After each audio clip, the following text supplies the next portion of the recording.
mental toughness is a lot about making distinctions between words, between thoughts, between cognitions, whatever you want to call it, and breaking them down and saying, are we sure we're right about this? Because there's only a razor's edge difference, in my opinion, in thinking between the middle class and the world class. And this razor's edge is in a lot of different thought processes, but it's just a little razor's edge. That's it. These superstars are not any smarter, better, faster, stronger, better looking than any of us. They're not. They're just, it's a razor's edge in thinking, so we want to be very careful the way we make distinctions between words and thoughts and philosophies and phrases. Does that make sense? So that's just one of the ways we do it. The next piece of this is, if you'll turn your book over, the next piece of this is sort of the framework of the whole process. And it's what we call the levels of awareness. Again, for those of you who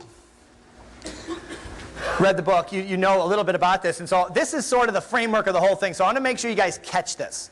Okay, make sure you really lock into this, because we're going to reference this. For those of you that are going to go on the coaching program Mike was talking about for the next 6 months from now, we're going to bump it. Mike wants us to bump it right up to the national convention, and we're going to do some amazing things together. We're going to talk about this a lot, okay? And so if you come with us there, you're going to need to know this. You're going to need to know it anyway for today. We've broken down levels of awareness, conscious awareness, or thinking awareness, you might say, into 5 categories.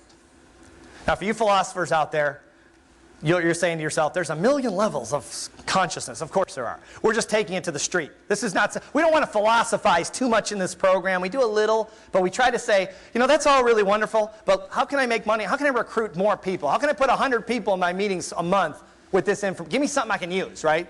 All the philosophy is fantastic. How can we use it on the street to make money? That's what this is about. Mental toughness is very results-oriented. So I broke it down to 5 levels that I sort of observed over the years. Lowest level of thinking, we call the poverty class. Now, keep in mind, these are not socioeconomic terms. I mean, they are, but that's not what we're referring to. Socioeconomics, just so you know, I'm not talking about money or socioeconomics in any way, although, that being said, all of us know that money does tend to follow thinking in a very big way. But that's not what we're talking about, just so you know. We just borrowed the terms from socioeconomics. Lowest level poverty class. When we interviewed the poverty class, this is 5% of the population approximately. We interviewed them. We said, we want to know, they believe a lot of different things, and that's the reason they are where they are, for the most part, in general. But we want to know overall, what's the mantra of the poverty class? Unfortunately, what we came up with over the years is life sucks, and then you die. It's kind of funny, it's kind of sad at the same time, and that's why we probably have 3 and 4 generations of welfare recipients and that kind of thing. Hey, some people have just got a hard time and doesn't relate to them, but most of all, I think it probably follows thinking, unfortunately. Not something any of us probably have to deal with, luckily, so we won't spend a lot of time talking about that. Next level, working class thinking, working class consciousness. About 10% of the population, approximately. Working class consciousness. What is the mantra of the working class? Survival. Survival. Got to survive, man. The world is this is what they say. And again, not putting anyone down. This is just what we've observed over the years. The world's a tough place. It's a very tough place. Tough place. Got to survive, man. Survival is the name of the game. Survival. Got to survive. That's it. Okay. Again, probably, hopefully not something too many of us have to deal with, hopefully. The middle class. So we don't deal too much with the working class. Middle class. Now think about this again for yourself. Where do you fit with different parts of your life? You don't have to say, you don't have to tell anyone, but just think to yourself, try to be honest with yourself, where do you fit? For most of my life, this is where I fit, right in the middle class. How do I know? Because that's the results I got. That's how, if you really want to know where you fit, look at your results in any given area. If you've been in the business 2 months, in this business, and you just got licensed, and you're saying, well, I've gotten lower than middle class results. Well, you got to give yourself some time, right? But over time, look at your results, and it'll tell you where you are in the classes. The middle class mantra, more than anything else. I just want to be comfortable.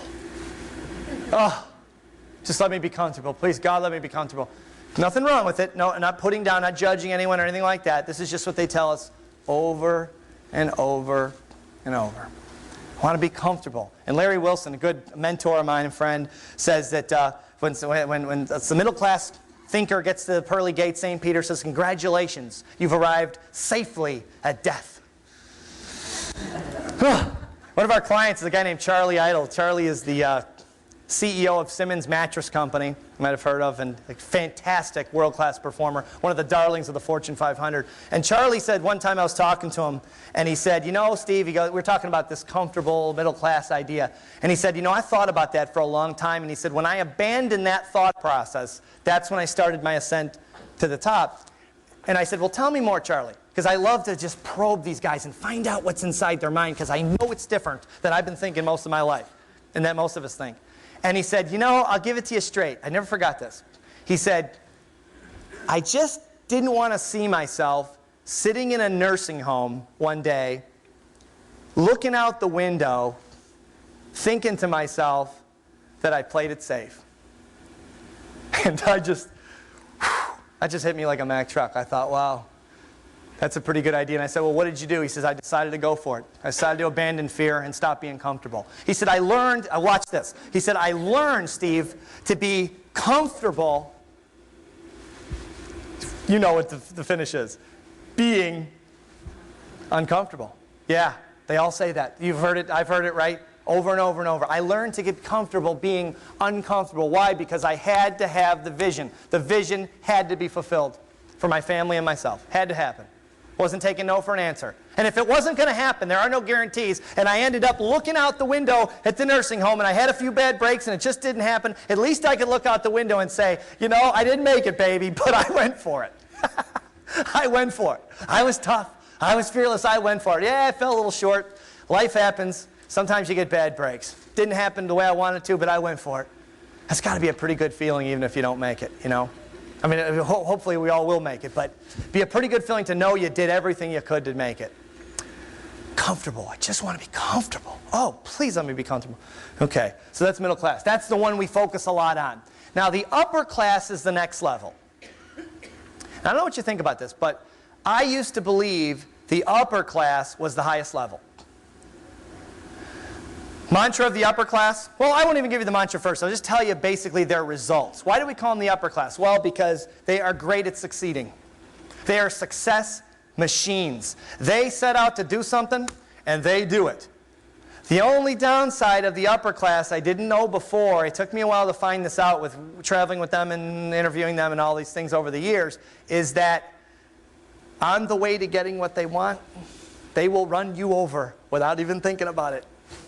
They're ego-driven.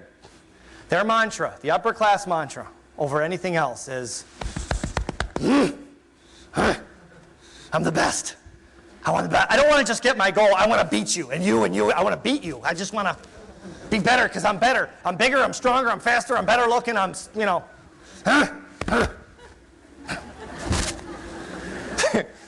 And I thought I really, for a long time, I thought, well, they're getting what they want. They're succeeding, so they've got to be the top. The upper class has got to be the top. But boy, I couldn't have been more wrong. I'm to the point where I don't even want to spend any time with the upper class. Just not my cup of tea. I don't need to beat anyone. I want to help everyone I can help and just get what I want and help everyone. I mean, I don't want to live like that. I'll give you a prime example. I'm going to get in trouble for this someday, but it's just so good I can't resist. I'm just going to say it anyway. And we're videotaping too, but here we go. Donald Trump. Oh, I'm the largest developer in Manhattan. He's not.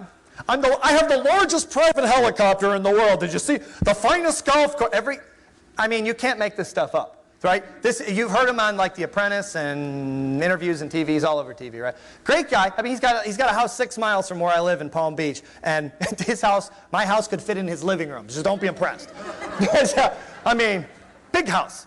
But so he's got a lot of success and all those great things. But everything, if you notice, it doesn't ever seem to be enough.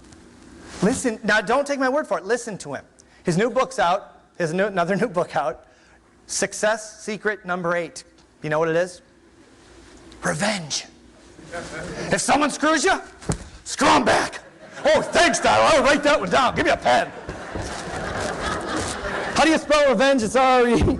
Oh, come on. Come on. I don't want to live my life like that, do you?